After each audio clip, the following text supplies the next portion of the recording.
592 कोटींच्या पाणी निचरा प्रकल्पाचा मार्ग मोकळा. ठेकेदारांनी 25 कोटींची अनामत भरल्याची चर्चा.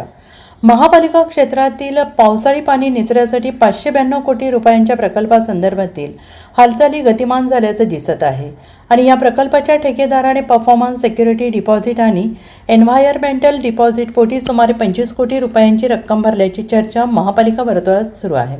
त्यामुळे आता कार्यारंभ आदेशाकडे वर्क ऑर्डर लक्ष लागून राहिले आहे. जागतिक बँकेच्या आर्थिक सहाय्यानं महाराष्ट्र प्रतिसादक्षम विकास कार्यक्रम अंतर्गत हा प्रकल्प राबवण्यात येणार आहे.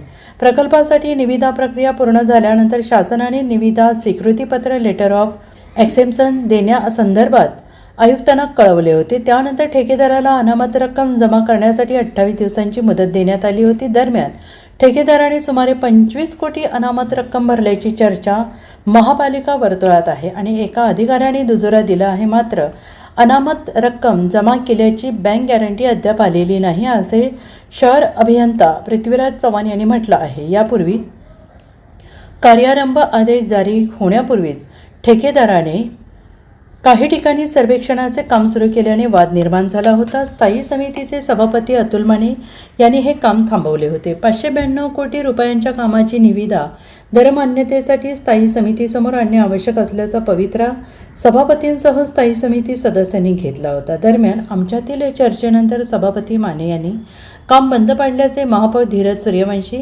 महापालिका सत्तेतील घटक पक्ष असलेल्या राष्ट्रवादीचे गटनेते मैनुद्दीन बागवान यांनी स्पष्ट केले होते. त्यामुळे शासनाकडून मार्गदर्शन मागवले होते. त्यावर शासनाने राज्यस्तरीय सुकाणू समितीने निविदा प्रक्रिया आणि दराला मान्यता दिल्याचे स्पष्ट करण्यात आले होते. त्यामुळे शासनाच्या मान्यतेनंतर आता ठेकेदाराकडून अनामत रक्कम जमा झाल्यानंतर कार्यारंभ आदेश देण्याची प्रक्रिया होईल, असे आयुक्तांनी स्पष्ट केले. दरम्यान सुमारे 25 कोटी रुपयांची अनामत रक्कम ठेकेदाराने भरल्याची चर्चा आहे. त्यामुळे आता कार्यारंभ आदेशाकडे लक्ष लागले आहे. Bureau report SBN Marathi, Sangli.